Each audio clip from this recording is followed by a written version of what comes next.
Good afternoon. Welcome to the spring edition of the Tiger Tail Webcast. My name is Dr. Shane Robbins, Superintendent of the Northwestern Consolidated School District of Shelby County. For many of our patrons, you will remember that last year about this time, I presented to you what I called the State of the Corporation. What I've chose to do is to present some of that similar information to you in the form of our spring edition of our Tiger Tail Webcast to show you some of the areas in which we feel like we have grown, what our vision is, and the direction we're moving in our school district. So here is a quick look at the agenda. One of the first things we'll talk about is our corporation enrollment, and that has a big bearing on our state funding that we receive in the form of the basic grant from the Indiana Department of Education. I'll talk a little bit of how that plays into our overall corporation financial picture.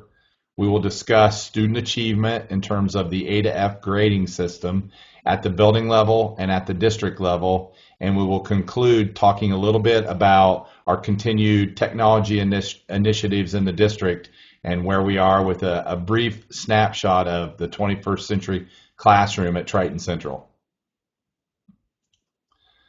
So the first thing I want to talk to you about is the corporation enrollment. And the big reason that the corporation enrollment is so important is each student in our corporation accounts for an X amount of dollars that we receive from the state of Indiana in the form of a basic grant. And as our numbers decline, so does the amount of money that we receive from the state. So if you take a look here at this slide, you'll see that our enrollment has continued to decline, and it really started before the years of 2009, 2010, but I like to have a 5-year snapshot showing where we stand. This year we did see a growth of a few students in the middle school, but by and large we reduced as a district another 45 students. So we dropped from 1,445 students down to 1,400, and it's a considerable decline when you look at 2009 and 10 where we were almost 1,600 students as a district. And it affects each building across the board. So if you look at the elementary school, we're down to 496 students.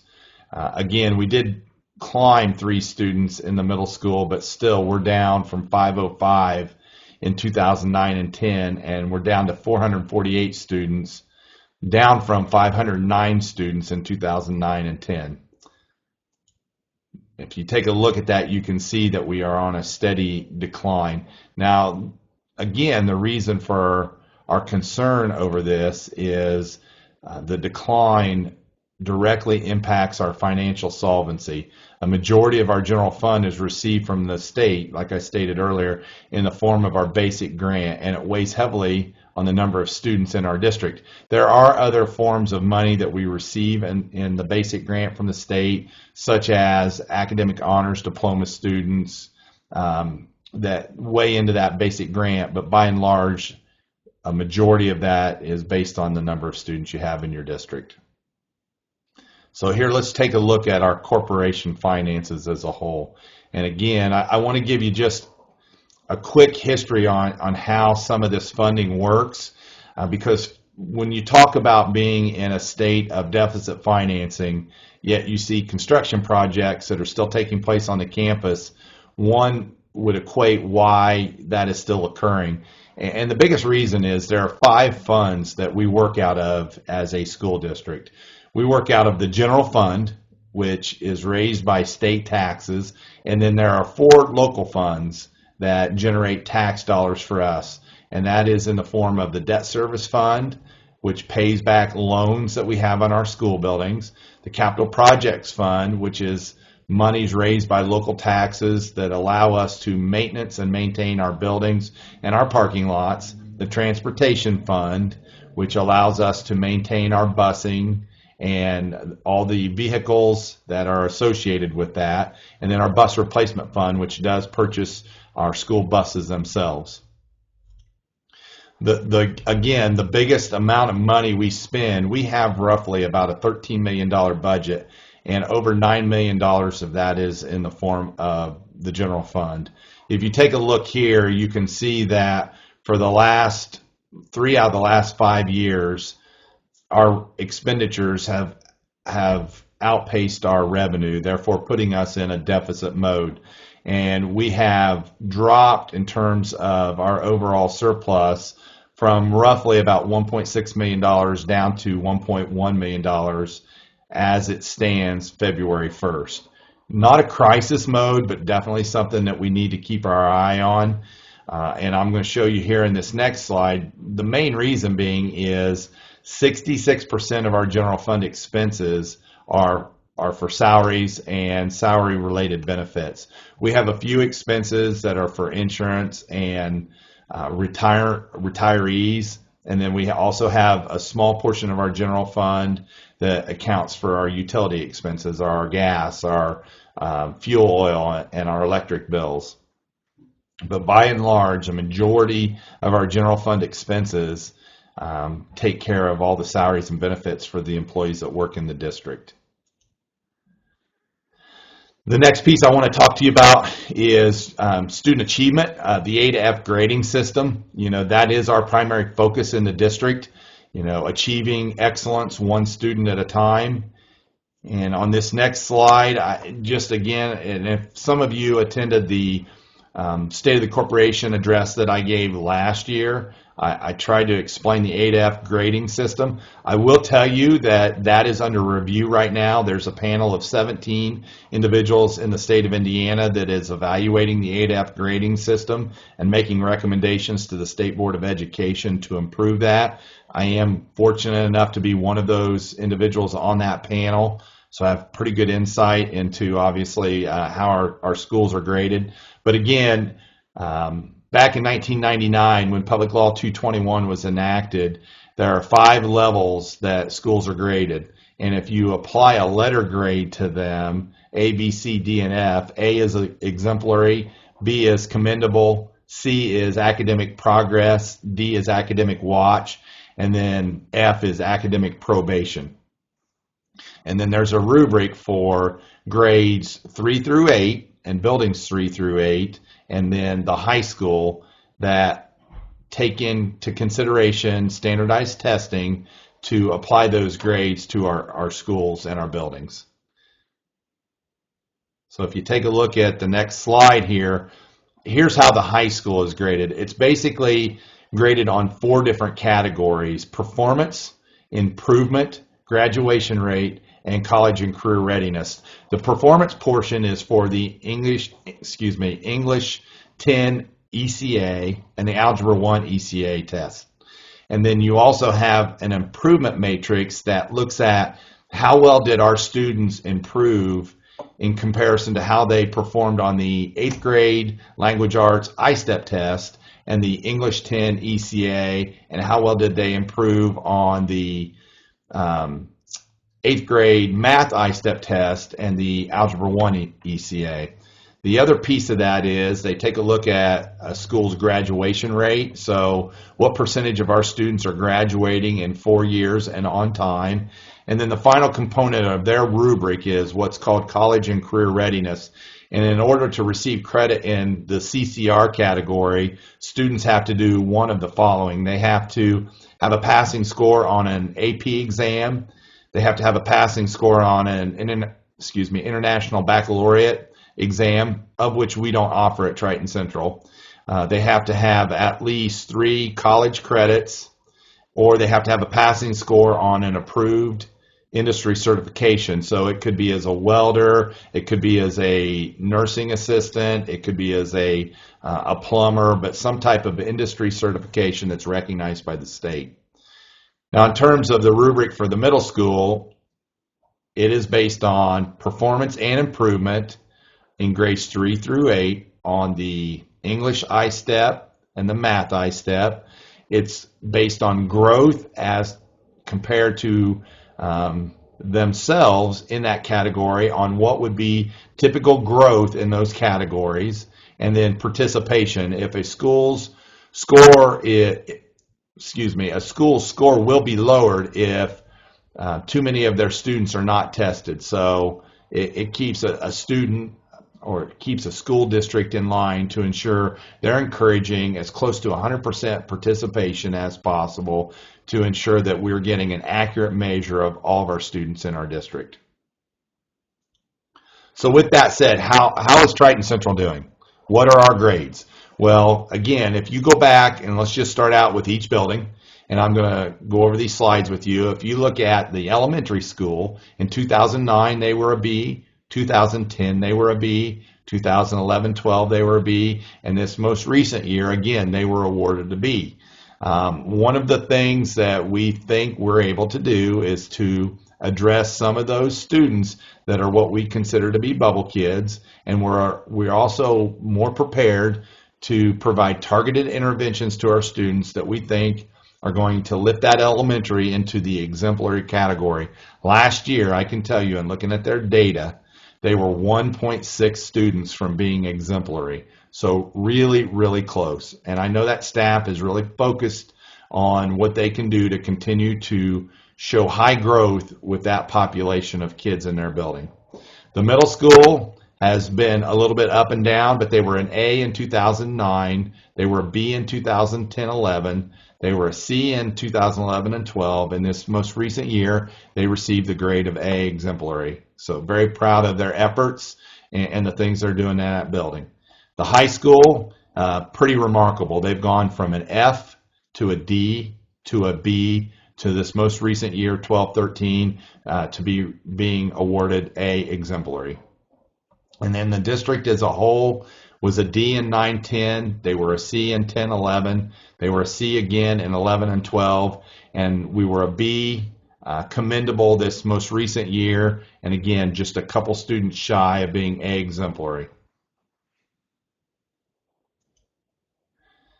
You know, the biggest thing, what are we doing to help grow our students to improve their levels of achievement? The biggest thing that I feel like we're doing as a district, at least from the superintendent's seat, is we are focusing K-12 on student data and what things we need to do in the classroom that's going to show improvement and increases in that student data. One of the initiatives that we've had in the last couple years here is to utilize a delayed start Wednesday for staff professional development. It allows our staff time to collaborate, whether it is within their building or vertically within multiple buildings. So the elementary school, middle school, and high school English teachers collaborating together. But we've set aside time for professional development to look at not only what we're doing in the individual classroom, but what we're doing as professionals as a whole. I believe we have really focused on targeted interventions to grow the individual child. We have infused a tremendous amount of technology into the curriculum to increase the amount of student engagement. And in today's 21st century, technology is, whether you like it or not, it is a necessary evil. And so we're trying to use that in a coordinated effort so that we can keep our kids engaged and excited about the things that we're doing here at Triton Central. We have successfully utilized what we call PLCs, or professional learning communities, in our buildings, again, to increase the amount of output by our staff, to provide them with opportunities to learn from one another. And for many of you who have been around education for a while, you'll remember that we used to have what we called PD days, professional development days, where we would only go to school for half a day and the rest of the time would be spent on staff professional development.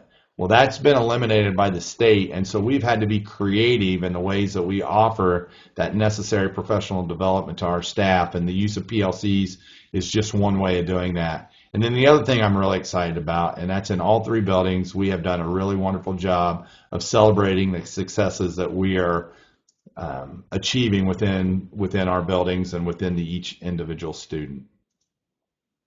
So what's this mean? You know, for us to be an exemplary school district, we've got to focus on the student data. We have to review our processes and to realize that we may have a great idea that we put into play, but that's not going to be something that we can't always go back to and look and refine and try to improve the things we're doing. It may not work. but we have to give it a shot. And sometimes we may have something that we implement that we need to pull back out and say, hey, we didn't see the results out of this process that we wanted. Let's relook at it. Let's come up with something better and something new. Understanding that data is going to drive our instruction and our instructional decisions. We're going to let the data speak for itself. If we're doing well, again, doesn't mean we can't refine what we're doing, but let's stick with the things that are getting us to where we want to be. And understanding that rigor and relevance relationships with our students are going to be very important, and then maintaining an atmosphere of quality, continuous improvement. And ultimately, all those things are going to get us to where we want to be, and that's to be an exemplary building at all three levels and to be an exemplary school district year in and year out. This last piece I want to touch on, it's been a pretty large initiative within our district, and that is technology. What have we done over the last 12 months with technology in our district? We've increased our internet bandwidth. We've really almost quadrupled it.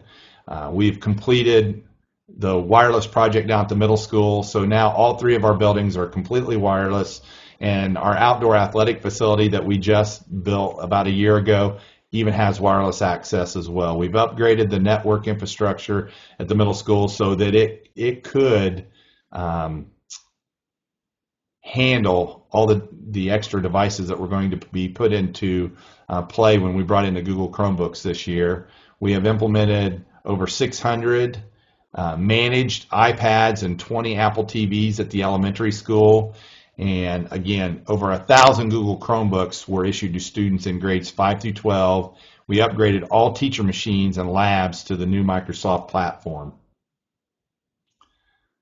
Plans for the next 12 months. What are we going to do? Well, what we're going to do now is to refine. We're going to start to consolidate all the unused technology we have within the district so that we minimize our footprint and we focus on what it is that we're using.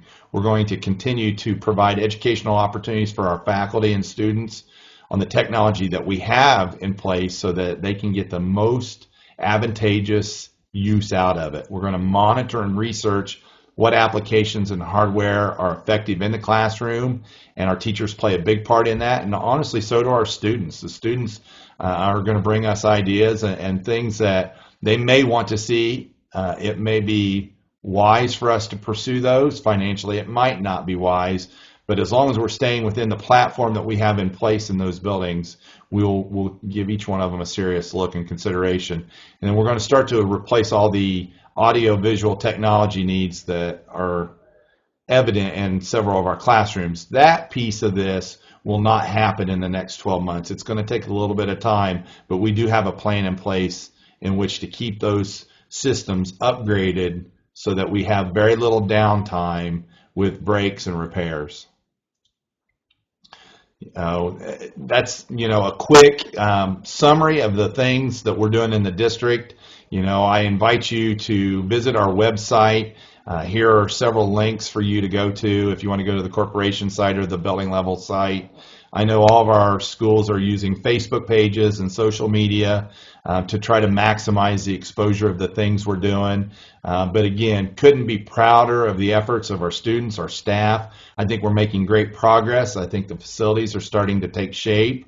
We're trying to be a very good fiscal agent of the taxpayer's dollar so that our district aesthetically gives you something to be proud of.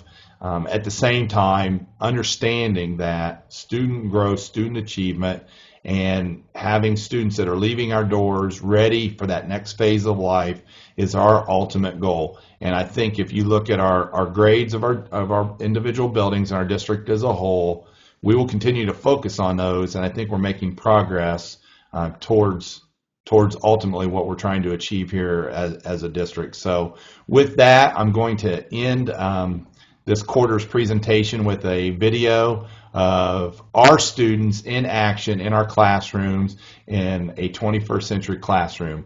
If you have taken the time to watch this, I appreciate your interest in our district and the support that we receive from you day in and day out.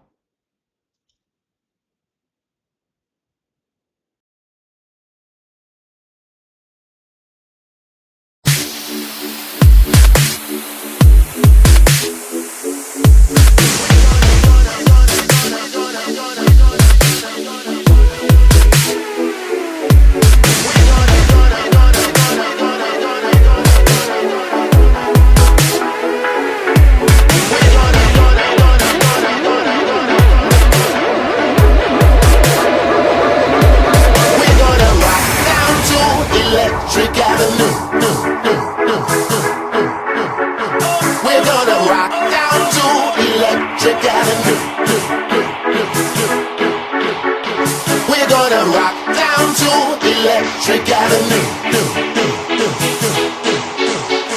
We're gonna rock down to Electric Avenue, and then we'll take it higher.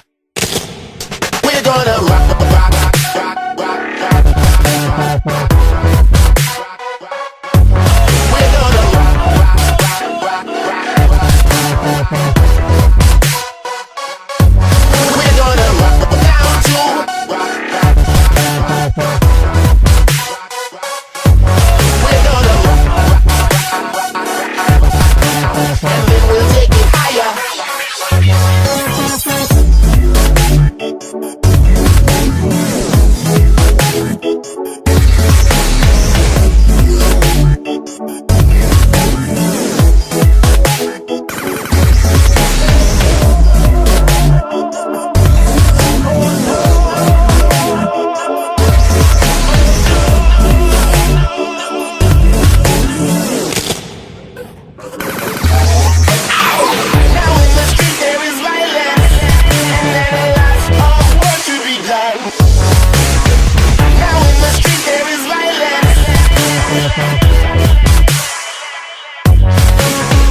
No place to hang out, I wash it, and then I get them all of this time.